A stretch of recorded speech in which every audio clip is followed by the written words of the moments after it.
얼마 전에 망한 교회 흥할교회라는 좀 도발적인 제목의 책을 읽었는데요. 아, 네. 그 1장에 이런 얘기가 나오더라고요. 망해가는 조직은 낡고 금이 간 벽을 가리려고 페인트 칠은 새로 하는데 돈을 쓰고, 흥하는 조직은 그 돈으로 보이지 않는 기초공사를 다시 한다. 아주 흥미로운 시작인데요. 겉모습이 아니라 본질에 집중한다는 거죠.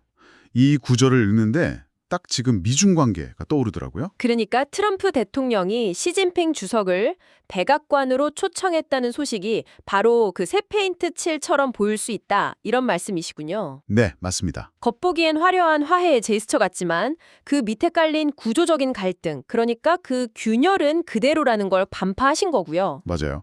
아니 바로 직전까지 사상 최고 수준의 관세를 매기겠다. 기술을 완전히 봉쇄하겠다면서 거의 으르렁대던 사이잖아요. 그랬죠. 그런데 갑자기 트럼프 대통령이 시 주석과의 관계가 아주 좋다. Very good. 이러면서 백악관으로 부른다. 이건 단순한 감정의 변화로 보기엔 너무 극적이에요. 그렇죠. 보내주신 자료들을 관통하는 핵심도 결국 이거였죠. 이건 화해가 아니라 아주 치밀하게 계산된 딜, 즉 딜의 시작이라고요. 네, 오늘 우리가 파헤쳐야 할 본질이 바로 그거예요. 이 만남을 환계 개선이라는 감정적인 프레임으로 보면 판을 완전히 잘못 읽게 됩니다. 아, 이건 철저한 비즈니스 협상이고, 트럼프는 지금 협상장, 그러니까 백악관이라는 홈그라운드의 이점까지 챙기면서 판을 새로 짜려는 거예요. 판을 새로 짠다. 네, 오늘 분석의 목표는 이 화려한 악수라는 무대 뒤에서 오고 갈 그 냉정한 숫자와 조건을 읽어내는 겁니다. 좋습니다. 그럼 그 판을 한번 제대로 들여다보죠. 강한 압박 뒤에 파격적인 호의를 베풀어 상대를 흔든다. 자료에 나온 트럼프 협상 스타일인데 정말 교과서처럼 이번에도 그대로 적용되네요. 그렇죠. 이게 마치 포커 게임 같아요. 포커 게임이요? 네. 판돈을 끝까지 밀어붙여서 상대방 패가 뭐든 간에 일단 심리적으로 위축시키는 거죠. 몇 달 동안 계속해서 관세, 기술 통제 카드를 흔들면서 중국 경제 피로감을 극도로 끌어올렸어요. 네네. 이제 중국 내부에서도 이러다 다 죽겠다, 뭐라도 해야 하는 거 아니냐는 목소리가 나올 만한 시점이 된 거죠. 바로 그 타이밍에? 바로 그 타이밍에 사실 우리 사이 좋잖아, 백악관에서 얘기 좀 할까? 하고 슬쩍 손을 내미는 거예요. 근데 그게 시진핑 주석 같은 노련한 정치인에게 정말 통할까요? 너무 속이 뻔히 보이는 수법 아닌가요? 베이징에서도 트럼프의 이런 스타일에 대한 대응 매뉴얼이 수십 건은 있을 테네요. 물론이죠. 시 주석이 그 의도를 모를 리 없죠. 근데 핵심은 시 주석 개인을 속이는 게 아니에요. 아, 개인이 아니다. 네. 이 제안의 진짜 타겟은 중국 내부의 경제 관료들, 그리고 글로벌 시장입니다. 아하. 트럼프의 이 제안 하나로 미중 갈등 때문에 힘들이다고 아우성치던 중국 내 수출 기업들, 또 지방 정부들은 그래도 대화의 문은 열렸구나 하는 기대를 품게 되죠. 그렇죠. 그럼 시 주석 입장에서는 이런 내부의 압박을 무시할 수 없게 되는 거고요. 아, 그러니까 협상의 공을 시진핑 주석 쪽으로 확 넘겨버리는 효과가 있군요. 바로 그겁니다. 만약 이 제안을 거절하면 미중 갈등 악화의 책임이 중국에 있는 것처럼 보이게 만드니까요. 정말 교묘하네요. 네, 그렇죠.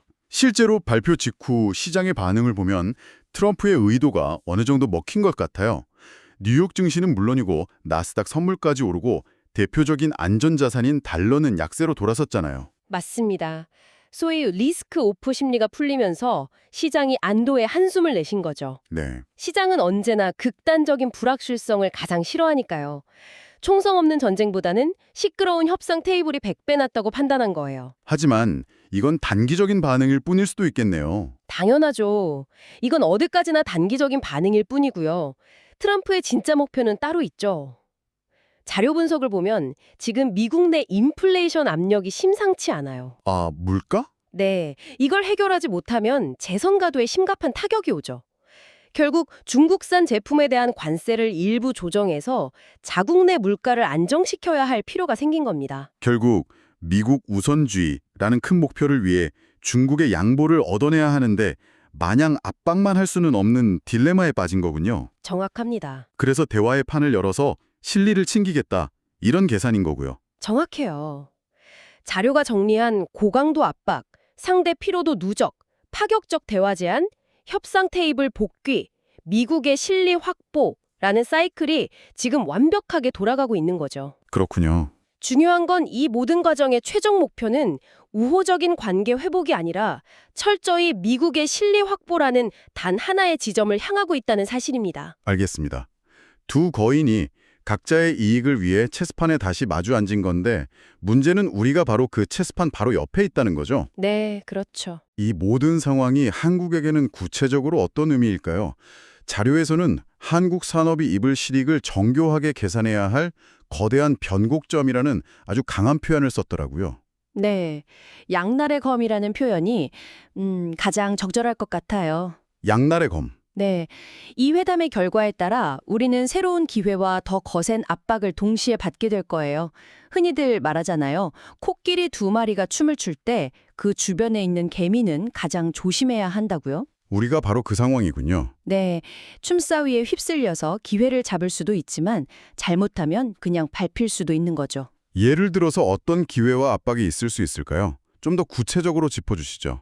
가령 양국이 반도체 문제에 대해 일종의 관리된 타협을 이룬다고 가정해보죠. 관리된 타협이요. 네, 미국이 중국의 첨단 반도체 굴기를 억제하는 큰 틀은 유지하되 특정 레거시, 그러니까 구형 반도체에 대한 수출 통제는 일부 완화하는 식의 딜이 나올 수 있어요. 아, 그렇게 되면 삼성전자나 SK 하이닉스의 중국 공장 운영에 숨통이 트일 수 있죠. 이건 분명한 기회 요인입니다. 하지만 반대의 시나리오도 충분히 가능하잖아요. 오히려 미국이 이번 회담을 계기로 동맹국인 우리를 더 압박할 수도 있지 않나요? 당연히 가능하죠. 우리가 중국과 대화의 문을 여는 대신 너희는 중국을 배제한 공급망 재편에 더 확실하게 동참하라는 식으로요. 바로 그게 가장 우려되는 압박의 시나리오예요. 자료에서 언급된 선택적 공생이라는 말이 그래서 나오는 겁니다. 선택적 공생? 이제 미중 관계는 모든 전선에서 싸우는 전면전이 아니라 이익이 되는 부분은 협력하고 핵심 이익이 걸린 부분은 더 치열하게 싸우는 뭐랄까 선택과 집중의 단계로 들어섰어요. 네. 그리고 미국은 그 선택의 과정에서 동맹국들의 역할을 더 명확하게 요구할 겁니다. 그렇다면 우리의 반도체나 전기차 배터리 같은 핵심 산업들이 그 선택의 목록에서 미국의 요구에 맞춰 재편되어야 하는 상황에 놓일 수도 있겠군요. 그렇습니다. 예를 들어 너희 배터리 회사가 중국산 핵심 광물 의존도를 몇 년 안에 몇 %까지 낮추지 않으면 미국 시장에서 불이익을 주겠다와 같은 아주 구체적인 요구를 받게 될 수도 있다는 거죠. 맞아요. 훨씬 더 구체적이고 까다로운 청구서가 날아올 수 있습니다.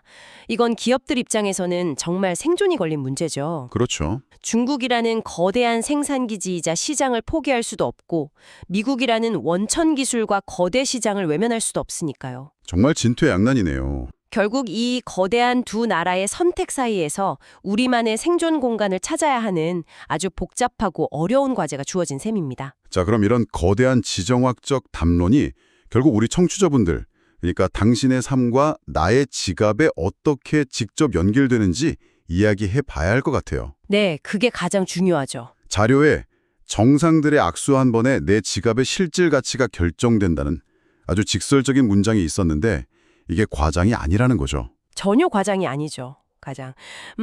즉각적으로 체감할 수 있는 게 바로 환율이에요. 환율. 네, 이번 초청 발표 하나만으로도 미중 갈등 완화 기대감에 원달러 환율이 꽤 떨어졌잖아요. 네, 맞아요. 앞으로 회담 결과에 따라 환율은 하루에도 몇 번씩 롤러코스터를 탈 겁니다. 환율이 떨어진다는 건 원화 가치가 올라간다는 거니까 해외 직구를 하거나 유학 간 자녀에게 송금할 때는 좋은 일 아닌가요? 단기적으로는 그렇죠. 하지만 이게 동전의 양면과 같아요. 아, 환율 시원 하락이 당신의 커피값을 100원 싸게 만들어줄 수는 있지만 동시에 한국의 주력 수출 기업인 현대차나 삼성전자의 가격 경쟁력에는 빨간불이 켜지는 신호이기도 해요. 수출 기업 입장에서는 불리해지는군요. 네, 수출이 어려워지면 결국 국내 투자와 고용에 영향을 미치고 그 여파는 시차를 두고 우리 모두의 지갑에 영향을 주게 되는 거죠. 수입 물가와 수출 경쟁력 사이의 딜레마인 셈이에요. 그렇군요. 결국 내소비 생활에 직접적인 영향을 주는 동시에 우리나라 경제의 기초 체력에도 바로 연결되는 문제네요. 바로 그겁니다. 자료에서는 이런 변동성이 큰 시기에 어떻게 대응해야 하는지에 대한 조언도 있던데요. 네, 아주 명확하게 제시하고 있어요. 지금은 무리한 레버리지를 이용한 투자보다 관망하면서 현금 흐름을 점검해야 할 때라고요. 관망과 점검. 네, 큰 방향성이 정해지기 전까지는 섣불리 빚을 내서 주식이나 부동산에 베팅하기보다 내가 매달 감당할 수 있는 대출이자는 얼마인지, 갑작스러운 지출에 대비한 비상금은 충분한지 이런 기본적인 재무 상태를 점검하는 게 훨씬 현명하다는 뜻입니다. 구체적인 팁도 있었던 것 같아요. 예를 들어 해외 결제가 잦은 사람들을 위한 조언 같은 거요. 맞아요. 해외여행을 계획 중이거나 달러로 결제해야 할 일이 있다면 결제 시점을 여러 번으로 분산하는 것도 아주 현실적인 방어책이 될 수 있다고 해요. 아, 나눠서 결제하는 거요? 네, 환율이 가장 낮을 때를 정확히 예측하는 건 불가능에 가까우니 여러 번에 걸쳐 나눠서 결제함으로써 평균 매입 단가를 낮추는 거죠. 일종의 환율 리스크 분산 투자인 셈이에요. 경제적 대응뿐만 아니라 심리적 대응을 강조한 부분도 아주 인상 깊었어요. 오늘의 적이 내일의 파트너가 되는 것이 국제정세의 본질이다라는 통찰이요. 아, 네. 이 부분을 좀 더 설명해 주시겠어요? 우리는 보통 뉴스를 보면서 특정 국가나 리더에 대해 감정적으로 반응하기 쉬워요. 미국이 너무하네, 중국이 괘씸하다, 이런 식으로요. 네, 그렇죠. 하지만 어제까지만 해도 우르릉대던 두 정상이 웃으며 악수하는 모습을 보세요. 국제관계의 본질은 감정이 아니라 철저한 국익과 실리예요. 그렇죠. 이걸 이해하면 뉴스 헤드라인 하나하나에 감정적으로 에너지를 소모하는 대신 큰 흐름을 읽고 내 삶의 중심을 잡는 게 훨씬 중요해집니다. 그렇다면 이 모든 불확실성 속에서 우리가 취할 수 있는 가장 강력한 행동 지침은 무엇일까요? 저는 잔류의 마지막 조언이 가장 현실적이고 강력하다고 생각해요. 어떤 건가요? 바로 자신의 본질적인 가치를 높이는 데 집중하는 것이에요. 본질적인 가치. 네, 거대한 판이 흔들릴 때 내가 통제할 수 없는 환율이나 주가에 불안해하기보다 내가 통제할 수 있는 유일한 것, 즉 나의 일, 나의 전문성에 집중하는 거죠. 그게 구체적으로 어떤 의미일까요? 그냥 하던 일이나 열심히 해라 이렇게 좀 막연하게 들리기도 하는데요. 아니요, 그보다 훨씬 전략적인 의미예요. 이런 거시적 불확실성이야말로 개인의 전문성을 더욱 빛나게 하는 기회가 될 수 있다는 거죠. 기회가 될 수 있다. 예를 들어 회사의 다른 사람들이 모두 미중관계 뉴스만 들여다보며 불안해할 때 나는 묵묵히 내 분야의 새로운 기술을 익히거나 아무도 해결하지 못하던 오랜 문제를 해결하는 데 집중하는 겁니다. 환율이나 주가처럼 통제 불가능한 변수에 매몰되기보다 내 몸값을 높이는 데 시간을 투자하는 것이 가장 확실한 해칭 전략이라는 거죠. 그게 바로 내면의 평정심이라는 가장 단단한 방패를 드는 행위이고요. 네, 오늘 분석을 정리해 보겠습니다. 트럼프와 시진핑의 만담 제안은 화려한 페인트 칠을 한 화해의 무대가 아니라 각자의 실리를 극대화하기 위한 치열한 비즈니스 협상의 서막이군요. 맞습니다. 우리는 그 화려한 악수와 우호적인 발언 뒤에서 오가는 냉정한 계산서를 읽어낼 수 있어야 하겠습니다. 맞습니다. 마지막으로 당신이 오늘 분석에서 꼭 기억해야 할 핵심 질문을 던지면서 마무리하고 싶어요. 네. 세상의 거물들이 손을 잡을 때 우리는 그 손 뒤에 숨겨진 숫자를 읽고 내 삶의 자리를 단단히 보강해야 합니다. 이 거대한 변화의 파도 속에서 당신의 자리, 당신의 지갑, 그리고 당신의 평정심을 어떻게 지키고 더욱 강화할 것인지 이제부터가 진짜 고민의 시작입니다.